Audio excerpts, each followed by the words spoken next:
pagdaraos natin ng Araw ng Kalayaan, ating bigyang pugay ang tagumpay na nakamit ng ating mga kababayan sa ibang bansa. Nakilala namin ang dalawang Pinoy na ang talento at pagsisikap ay talagang matatawag na world class.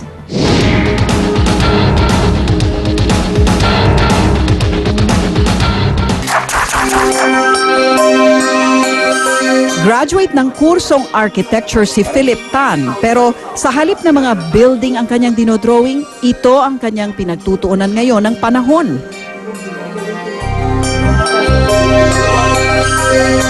Bata pa lang daw si Philip, mahilig na siyang mag-drawing. Naging libangan daw nila ito ng kanyang nakababatang kapatid na si Richard. Pag bata ka, pinapanood mo mga cartoons, nagbabasa ka ng mga comic books. It's just fun. And I think wala namang ibang explanation better than because I enjoy it. Na-express ko yung imaginations ko sa drawing. Naengganyo rin daw noon sa panonood ng Japanese cartoons si Philip. Ibang mundo ang nakita ni Philip sa mga comics. Mas nakiliti raw ang kanyang imahinasyon. It's always a big what if with everything. You know, and what if itong anggulo na to, yung idodrawing ko, yung aso, yung katawan niya parang kotse. That's what's captivating me is I'm drawing something that you've never seen out there. I'm trying to capture your imagination. Nang makatapos ng pag-aaral, agad daw nagtrabaho si Philip pero mabilis din daw niya itong inayawan. Naka-aaral siya sa UST, kinuha siya ng architecture. Pagtapos ng architecture, ayaw na naman siya na maging architect. I just realized na hindi ko enjoy yung day-to-day works as an architect. Sa kanyang paghahanap sa sarili, nagtagpo ang landas ni na Philip at Brian Haberlin na isa ring artist. I had a studio in the Philippines one time, Avalon Studios, and with Wills Portacio, and he came in through Wills, and he showed me, oh, I got this kid, and he looks really good. What do you think? Yeah, let's use him. He had a very fresh look. He had a mix between sort of a manga style and an American style, which was very unique at the time. He had a really intense amount of detail in his work. Inalok daw ng trabaho si Philip sa ibang bansa. Bitbit ang lakas ng loob at determinasyon. Sumugal siya at lumipad patungong Amerika. Then, should I talk about this? Hirap man sa sitwasyon, unti-unting gumawa si Philip ng sariling pangalan. Nagtuloy-tuloy pa ang kanyang swerte. Ilan sa kanyang mga sumikat na obra, X-Men, Batman and Robin, at Iron Man lang naman. Pati ang sikat na si Spawn, isa si Philip sa mga trumabaho. Hindi raw siya nagsasawang matuto ng mga bagong teknik na ikagaganda ng kanyang mga obra. Sa katunayan, pinasok na rin ni Philip ang mundo ng video games at toy designing. I'm doing video games right now, mainly because there are experience na kailangan ko. Gusto kong matuto. And I'm doing toy designs right now because meron din akong kailangan na matuto doon. Dahil sa kanyang pagpupursige, bilib ang mga kasamahan niyang Amerikano kay Philip. Patok na patok daw sa online fans ang mga gawa ni Philip. How important is it to you that your artwork sells? I can't lie. I think importante siya. Siyempre, it put foods on the table, roofs on my head, and I can afford things that I want. Kung papalarin, gusto raw ni Philip na maglabas ng sarili niyang libro. Isang eskwelahan din ang gustong itayo ni Philip.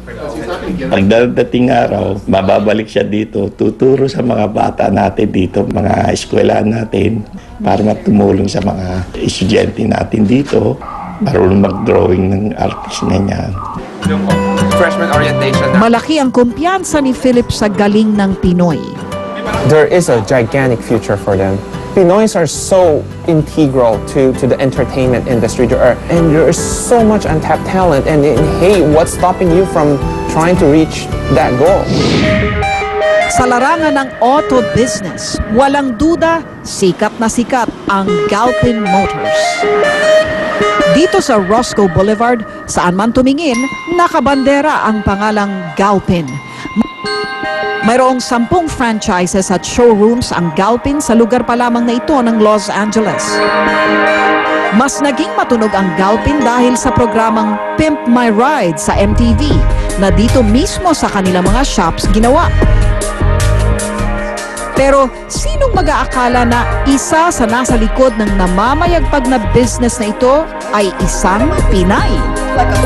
Si Tina Bachman ang kasalukuyang manager at katuwang ni Brad Bachman sa pagpapatakbo ng Galpin Motors. Mula pagbenta mo ng kotse or mula pagpasok, pag-deliver ng kotse sa'yo ng manufacturer hanggang sa mabenta yung kotse, hanggang sa mag-collecta ka ng pera, hanggang sa i-service yung kotse, yung mga maliliit na steps doon, mga proseso. So yun lang yung laging mong tinitignan. Taong 2001 nang makipagsapalaran si Tina sa Estados Unidos. Ever since, sabi Ni sa hinagip, di raw niya plinanong mapadpad sa isang trabahong may kinalaman sa mga sasakyan. merong isang Honda dealer na tinanong ako, bakit ka nagtatrabaho ng Sabado? Sabi ko, kasi inaayos ko yung proseso nung newspaper. Sabi niya, uy, kailangan namin yan. May specific position sa Honda. So, pumunta ako doon para mag-interview. Nagbakasakali si Tina at dahil sa pinakitang interes sa trabaho, binuksan ng Honda ang pinto nito para sa kanya. Pero biglang nagkaaberya ang Honda. She heard that we were going to be opening a Honda store. She was working in a Honda store at that time. So she interviewed for a position within the Honda store, but the Honda store wasn't going to be open for a number of months. Nakitaan ni Brad ng potensyalang Pinay kaya inalok niya ng posisyon sa Galpin si Tina. Di nagtagal, napalapit sa isa't isa sina Brad at Tina. Ang kanilang pagkakaibigan nagtuloy-tuloy hanggang sa altar. Well, the customer... Aminado si Brad, malaki raw ang kontribusyon ng kanyang misis sa tagumpay na tinatamasa ngayon ng Galpin. I may be intelligent in a different way, but I know that there's many times I think about what she said and I think, I would have never come up with that. So, she impresses me all the time. Para kay Tina, ang sikreto ang pakikitungo raw sa tao. Di raw siya nangingiming kausapin at pakiharapan ng mga empleyado. The more you get to know yung mga kasama mo sa trabaho, the more you know what makes them work or what makes them tick. So kung lalayo mo yung sarili mo, how can you understand them? Do you think there's something about your being Filipino that makes you better in this job? I truly believe that Filipinos in the American workplace, they are advantages. Kasi tayo lang yung may work ethic na it's not even if it's not part of your job description, gagawin mo pa rin. Malayo man sina Tina at Philip sa Pilipinas, di naman sila paaawat sa pagpapatunay na may laban ng Pinoy sa itinuturing ng karamihan na land of milk and honey. Number one, pumasok sa kamalayan natin na basta stateside, number one, high quality. Number two, kapag yan ay galing sa ibang bansa, yan ay may tinatawag na social value. Ibig sabihin, kapag ang suot mo ay stateside, mataas ang estado mo sa ating lipunan. Don't go away.